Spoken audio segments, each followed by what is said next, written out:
हर सरकार का एक कर्तव्य है कि अपने हर व्यक्ति को शिक्षा, स्वास्थ्य और सुरक्षा मुहैया कराए, लेकिन इस देश की सरकार उस रास्ते को बंद करके हर हर हर हाथ में बम बम भोले कराना चाहती है। गरीब के लोग दवा करा पाएंगे? उत्तर प्रदेश की योगी सरकार उत्तर प्रदेश में 5000 प्राथमिक विद्यालयों को मर्ज करने की जो है ये व्यवस्था बना ली है और इसको हरी झंडी भी दे दी गई है। इसी के विरोध में आज महाराजगंज में ये धरना स्थल पे समाजवादी पार्टी के कार्यकर्ता और नेतागण यहाँ पे बैठे हुए हैं, विरोध प्रदर्शन कर रहे हैं। बता दें कि खाद की कालाबाजारी के विरोध में और बिजली बिल की बढ़ोतरी के विरोध में भी यहाँ पे बैठे हुए हैं। 5 सूत्री मांगे हैं इनकी जो लेकर बैठे हैं। आइए जानते हैं, जिलाध्यक्ष हैं, इनसे बात करते हैं कि पूरा मामला क्या है और जो सरकार जो है ये विद्यालयों के जो मर्जर कर रही है इस पर इनका क्या कहना है। क्या मामला है बताइए, आप लोग धरने बैठे हुए हैं। उत्तर प्रदेश सरकार पूरी तरह से कानून व्यवस्था के नाम पे फेल है और रोजगार के नाम पे फेल है, नौकरी के नाम पे फेल है, किसानों के मुद्दे के नाम पे फेल है। इसलिए हम धरना प्रदर्शन के माध्यम से मांग करते हैं कि जो किसानों को आज दर दर भटकना पड़ रहा है और व्यापारियों के गोदाम भरे पड़े हुए हैं, कोई अंकुश नहीं लगाया जा रहा है। उत्तर प्रदेश के महाराजगंज जिले को मिनी पंजाब कहा जाता है खेती के मामले में। ऐसी दशा में प्रशासन द्वारा किसानों को रात रात भर खड़ा किया जा रहा है, उन पर लाठी चलाया जा रहा है और खाद नहीं उपलब्ध हो पा रही है। हम मांग करते हैं जिला प्रशासन से कि ऐसे बिचौलियों को तत्काल गिरफ्तार करके जेल भेजा जाए और किसानों को खाद उपलब्ध कराया जाए। ये बताइए कि जो ये बता रहे हैं कि बेतहाशा बिजली कटौती भी है और जो मर्जर स्कूल जो हो रहे हैं इससे क्या समस्या है? स्कूल मर्जर, गांव में स्कूल है तब तो बच्चियां पढ़ने ही नहीं जा पाती हैं। जब 3-3, 4-4 किलोमीटर पे पढ़ने के लिए भेजा जाएगा तो कैसे बच्चियां हमारी पढ़ पाएंगी। खास करके महिलाओं के लिए शिक्षा पे बहुत बड़ा संकट आ गया है। जो हमारी बेटियां कम से कम प्राथमिक शिक्षा तो ग्रहण कर लेती थीं, ऐसे में अगर मर्जर होता है तो समाजवादी पार्टी पूरी इसकी पुरजोर विरोध करती है। और हम कहना चाहते हैं कि उत्तर प्रदेश में हम आंदोलन करेंगे, पूरी तरह सड़क को जाम करेंगे, किसी भी तरह से मर्जर नहीं होने देंगे। अगर ऐसा होता है तो पूरी तरह कानून व्यवस्था ध्वस्त हो जाएगी।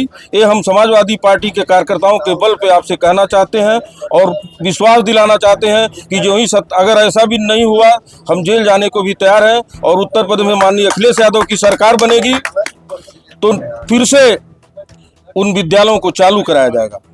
ये बताइए, क्या लगता है कि जो है सरकार अखिलेश की बनती है तो क्या महंगाई घट जाएगी? क्या जो है जो विद्यालय की जो दुर्दशा है ये सही हो जाएंगे? बिल्कुल हो जाएंगे। अखिलेश यादव हमारे राष्ट्रीय अध्यक्ष समाजवादी पार्टी, उनके अंदर विजन है। इस उत्तर प्रदेश को 12 से 17 तक चला कर दिखाया है। उन्होंने एक्सप्रेसवे बनाया है।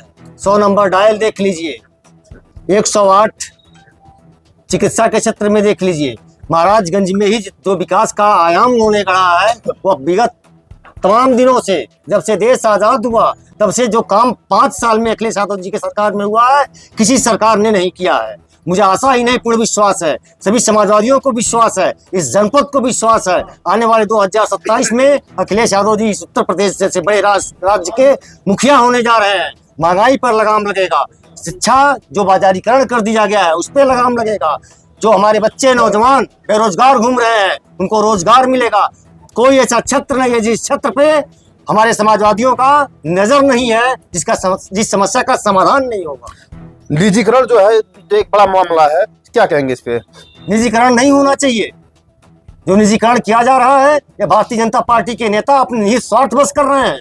गरीबों के हक पे डाका डाला जा रहा है, निजीकरण करके गरीबों का हक लूटा जा रहा है, विद्यालय बंद करके बच्चों के भविष्य को बर्बाद किया जा रहा है। 2027 में समाजवादी पार्टी सरकार आने के बाद जिन जिन कामों के लोगों ने किया है उसको वापस कराया जाएगा, जो जनहित में काम है उसे लागू कराया जाएगा। ये बताइए कि जो है अगर सरकार इस पर नहीं अमल करती है, नहीं झुकती है तो आप क्या करेंगे?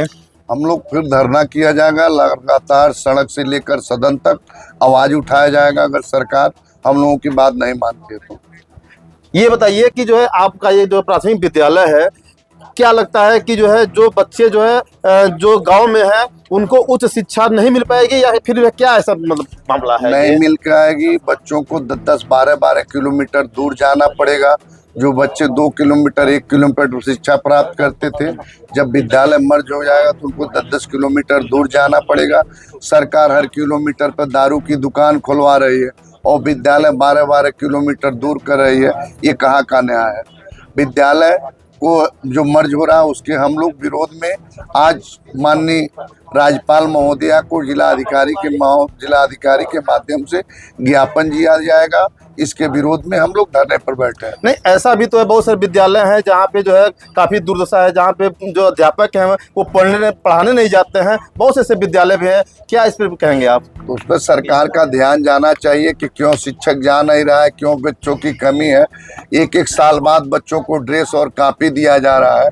जो आदरणीय अखिलेश यादव की सरकार थी तो समय से बच्चों को मध्याह्न का भोजन दिया जाता था, किताब कॉपी उपलब्ध होती थी। आज एक साल बाद उनको ड्रेस और कॉपी किताब मिल रहा है, जिससे बच्चों की संख्या विद्यालयों में कम हो रही है। उस पर सरकार को ध्यान देने की जरूरत है। सरकार अगर ध्यान देगी तो विद्यालय सुचारू रूप से चलेगा। लेकिन वही शिक्षक जो प्राइमरी में पढ़ाते हैं उनके बच्चे प्राइमरी में नहीं पढ़ते हैं, उनके बच्चे उसी प्राइवेट में पढ़ाने जाते हैं जो इंटर और जो अभी बता रहे थे इंटर और बीए करके पढ़ाते हैं। हम तो सरकार से हमेशा मांग करते हैं कि जितने अधिकारी हैं, जो डीएम एसपी हैं, जो बड़े अधिकारी हैं, उनको भी अपने बच्चों को स्कूल में प्राइमरी विद्यालय में, जो नेतागण है सबको प्राइमरी विद्यालय में भेजना चाहिए। अभी दिल्ली में आप देखे होंगे आदरणीय अरविंद केजरीवाल थे, प्राइमरी विद्यालयों को इतना अच्छा विद्यालय बनाए कि उसमें अच्छे अच्छे अधिकारी से लेकर शिक्षकगण ले अपने बच्चों को भेजना शुरू कर दिया था। प्रदेश में जो है शिक्षा का जो स्तर है वो गिरता जा रहा है और जो है एक व्यापारी का जो है ये व्यापार बन गया है शिक्षा आज के डेट में। क्या कहेंगे? देखिए, हमारे महापुरुषों का ये सपना था और हमारे महापुरुषों ने कहा है कि हाथ में रोटी एक खा लेना लेकिन अपने बच्चे को जरूर पढ़ाना। लेकिन वर्तमान सरकार शिक्षा पे प्रहार कर रही है। शिक्षा सवालों को जन्म देती है। पीडीए सवाल पूछ रहा है, इसलिए पीडीए के बच्चे न पढ़ने पाए, इसलिए उत्तर प्रदेश की तानाशाह सरकार प्राइमरी स्कूल को बंद कर रही है। और भी बताएं इसके बारे में कि मतलब कि क्या विजन है, कैसे जो इसको आगे बढ़ाया जा सके विद्यालय को? भारत का संविधान कहता है कि हर व्यक्ति को शिक्षा, सुरक्षा और स्वास्थ्य देने की बात करती है। कहाँ है भारत? कहाँ संविधान को मानने वाली ये सरकार है? पहले अग्निवीर को ले आई, सुरक्षा चकनाचूर हो गया। उसके बाद आप चले जाइए मेडिकल कॉलेज जो खुल रहे हैं वो पीपी मॉडल खुल रहे हैं, गरीब के लोग दवा करा पाएंगे। उसके बाद आ गई स्वास्थ्य कहाँ चला गया। उसके बाद शिक्षा पैग। तीनों जो संविधान के मूल अधिकार है भारत के संविधान में हमको दिया है। हर सरकार का एक कर्तव्य है कि अपने हर व्यक्ति को शिक्षा, स्वास्थ्य और सुरक्षा मुहैया कराए। लेकिन इस देश की सरकार उस रास्ते को बंद करके हर हाथ में बम बम भोले कराना चाहती है। जब तू पढ़ेगा इंडिया तभी बढ़ेगा इंडिया। लेकिन ये सरकार नहीं चाहती है कि पीडीए का बच्चा पढ़े। हम संघर्ष करेंगे। हमारे नेता का विजन है, समाजवादियों का विजन रहा है। आप जाइएगा समाजवादी सरकार को पता करिएगा। हमारे नेता हुआ करते थे मरहूम नेता मुलायम सिंह यादव, बच्चियों को पढ़ने के लिए 35,000 रुपया और साइकिल दिया करते, कन्या विद्याधन दिया करते थे। लेकिन जब से भारतीय जनता पार्टी की सरकार आई उसके बाद हमारे नेता माननीय अखिलेश यादव जी आए, लैपटॉप दिए। लेकिन वही भारतीय जनता पार्टी की सरकार आई तो क्या दिया? एक छोटा था खिलौना दिया जो साल भर में यूं खिलौना टूट जा रहा है। इसलिए भारत का पीडीए नहीं, उत्तर प्रदेश का जो रास्ता इस बार पीडीए पकड़ के जाने जा रहा है। 27 में उत्तर प्रदेश में समाजवादी पार्टी की सरकार बनेगी और 29 में अखिलेश यादव इस देश के प्रधानमंत्री बनेंगे। दावे के साथ कह रहा हूं, पीडीए की ताकत, पीडीए एकजुट हो चुका है और इस आने वाले 29 में, 27 में मुख्यमंत्री और 29 में प्रधानमंत्री पीडीए बनाने जा रहा है।